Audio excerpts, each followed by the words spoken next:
ऊंचाई तक पहुंचाया तो फिर पता करो मारमा कितनी बड़ी होगी।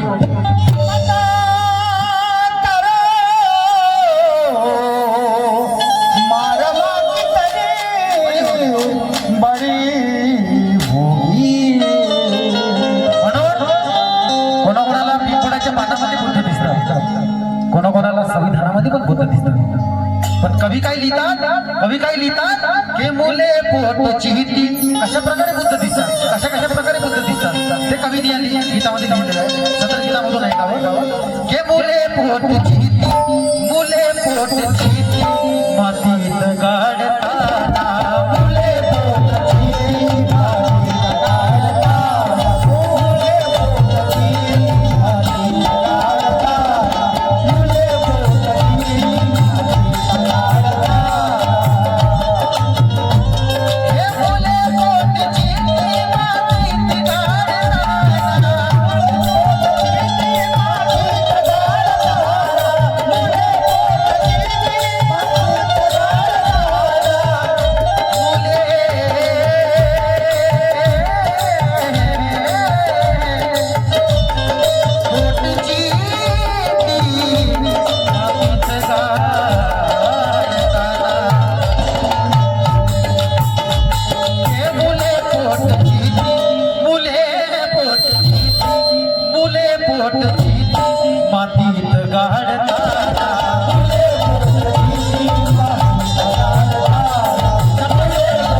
त्याच्यानंतर तुम्हाला समजेल. के मुले पोटची, मुले पोटची, हे मुले पोटची मातीत गाढता.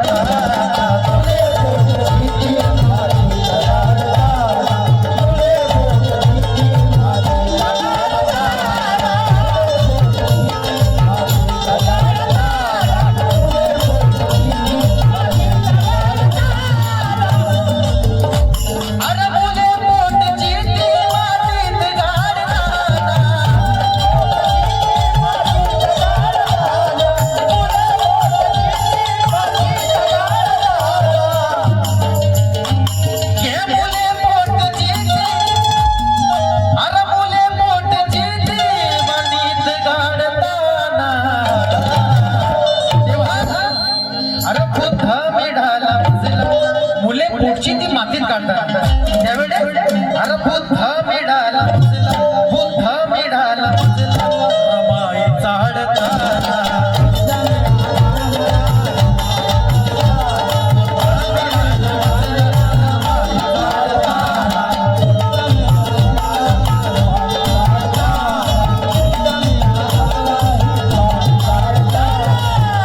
मुले पोटची ती मातीत काढतात क्योंकि ये हकीकत कोई भ्रम नहीं है, ये हकीकत है, कोई भ्रम नहीं है. और प्रणय की जिंदगानी में कोई कम नहीं है. ये सच है कि महारमा तेरा दूध नहीं पिया मैंने, लेकिन महल का पानी भी तेरे दूध से कम नहीं है.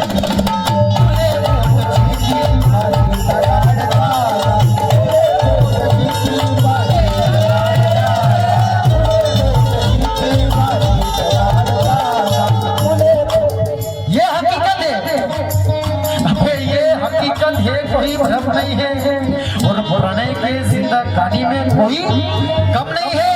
ये सच है कि मारमा तेरा दूध नहीं पिया मैंने, लेकिन महल का पानी भी तेरे दूध से कम नहीं है.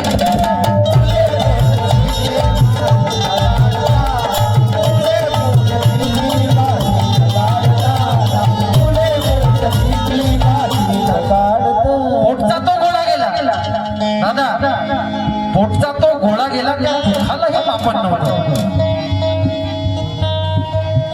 त्या मारमाने स्वतःच्या लेकरा बाळाची पर्वा न करता ह्या कोटी जनतेला सांभाळलं, आपल्या पदरामध्ये आपल्या मुलाला गमावलं. कसं की पोटचा तो गोळा गेला त्या दुःखाला मापन नव्हतं.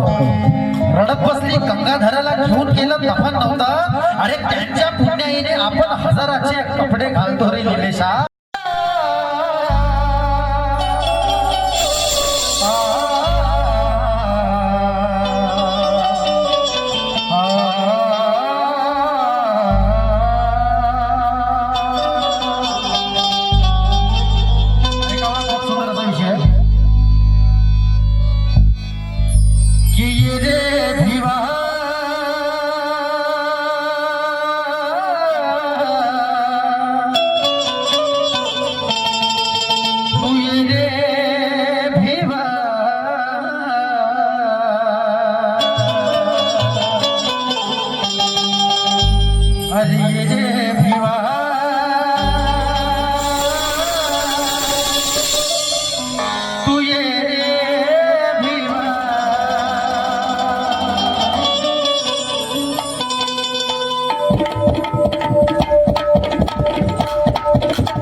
रे भिवा जिये रे भिवा तुझे रे भिवा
शेवटच्या वेळी शेवटची